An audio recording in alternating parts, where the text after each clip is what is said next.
Wanita tua yang cantik ini mengacungkan tangannya seperti posisi pistol. Di depannya ada sekelompok penjahat bersenjata. Semua orang mengejek wanita tua ini karena dianggap gila dan tidak mampu. Namun, dalam sekejap wanita tua ini mengayunkan tangannya. Semua penjahat di depannya tertembak dan tewas. Sebenarnya, wanita tua ini adalah seorang raja bawah tanah di Asia Tenggara. Untuk menghadapi penjahat bersenjata ini, dia sudah berada di puncak gunung 500 meter jauhnya. Dia telah mengatur penembak jitu. Asalkan dia memberikan perintah, penembak jitu akan segera menarik pelatuk.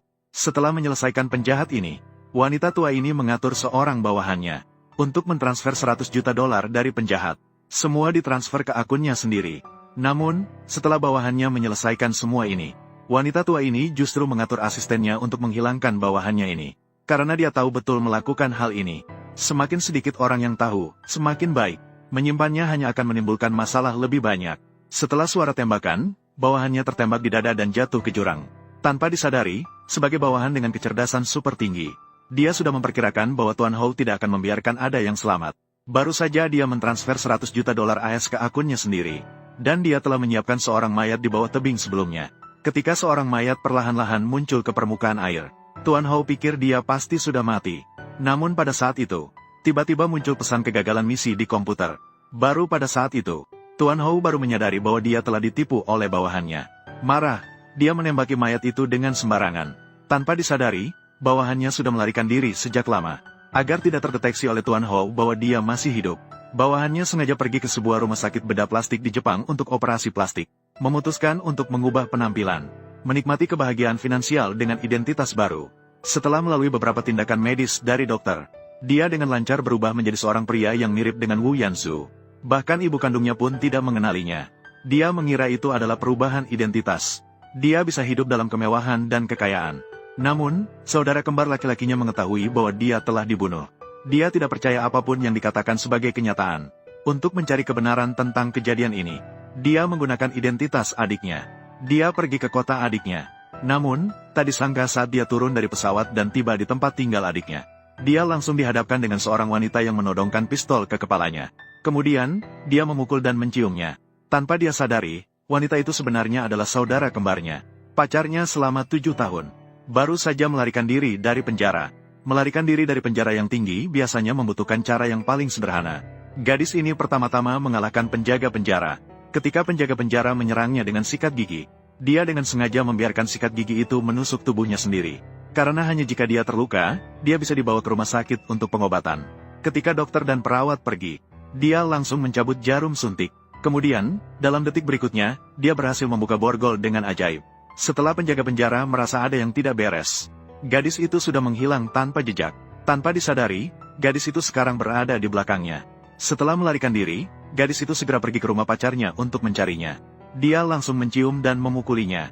Namun, dia tidak menyadari bahwa orang itu sebenarnya bukan pacarnya, melainkan saudara kembar kakak laki-laki pacarnya. Pacarnya yang sebenarnya bersembunyi untuk menghindari pengejaran. Dia telah melakukan operasi plastik wajah lengkap. Dia memiliki wajah yang berbeda sekarang. Saat mereka berdua sedang bertarung sengit, polisi patroli mendengar keributan dan tiba-tiba masuk. Tanpa pilihan, mereka berdua terpaksa melarikan diri. Namun, tak disangka mereka baru saja melompat keluar jendela. Mereka langsung ditabrak oleh mobil yang datang dari depan. Tidak disadari bahwa orang itu adalah orang musuh adiknya, Hou Ye. Karena adik kembarnya mencuri 1 miliar dari Hou Ye, mereka bahkan mengira dia adalah adiknya. Maka mereka mengatur bawahannya untuk mengejarnya. Dengan demikian, kedua orang itu diangkat ke dalam mobil oleh bawahannya Hou Ye. Namun mereka tidak menyadari bahwa mereka bukan lawan bagi kakak mereka. Dalam sekejap, orang di dalam mobil itu dipukuli habis-habisan oleh kakaknya. Melihat pacar adiknya dibawa oleh polisi, kakaknya pergi dengan tenang, menemukan bawahan Hou Ye untuk mengajarinya pelajaran. Tiba-tiba, sosok muncul dengan cepat. Ternyata adiknya yang telah operasi plastik khawatir akan keselamatan kakaknya. Dia baru saja tiba di sini.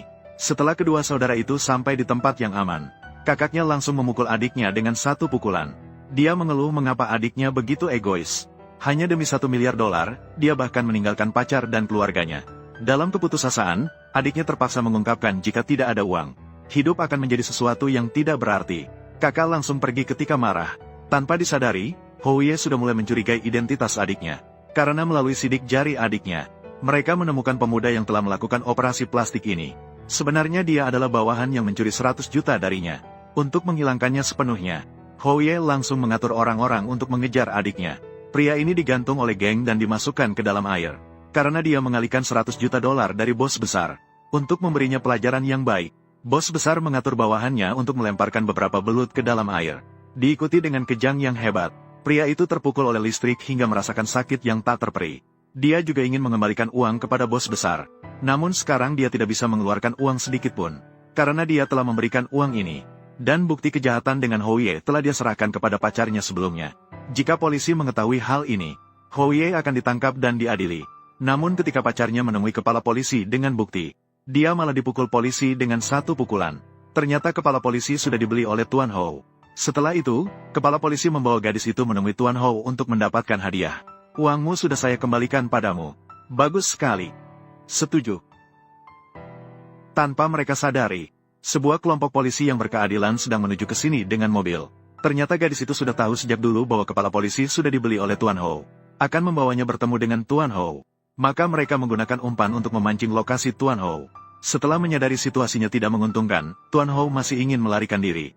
Namun saudara kembar laki-lakinya tidak rela membiarkannya pergi. Untuk memastikan Tuan Hou bisa melarikan diri dengan aman, asisten dengan cepat mengeluarkan pesawat terbang untuk membiarkan Tuan Hou segera pergi sementara dia sendiri bertahan. Namun asisten ini sudah marah sekali saat ini. Dia hanya ingin menyelesaikan masalah dengan saudara kembar ini. Namun akhirnya dia tetap dibawa oleh kedua saudara laki-laki ke barat laut. Melihat situasi yang tidak menguntungkan, Houye segera naik pesawat terbang dan meninggalkan tempat ini. Untungnya, pada saat yang kritis. Dengan demikian, pihak kepolisian berhasil memusnahkan kelompok kejahatan Houye. Kepala polisi juga dihukum karena korupsi dan suap. Pada akhir cerita, adik laki-laki berhasil melakukan operasi plastik dan kembali seperti sebelumnya. Namun ketika dia membawa pacarnya untuk mengunjungi kakaknya, dia justru menerima telepon yang aneh. Lei Zanseng, siapa ini? Begitu cepat kamu tidak bisa mengenali suaraku. Jangan terburu-buru. Aku akan segera datang menemuimu. Beli satu. Berikan satu. Pada saat itu, dia perlahan menatap ke arah pacarnya sendiri. Melainkan melalui operasi plastik. Menjadi seperti pacarnya.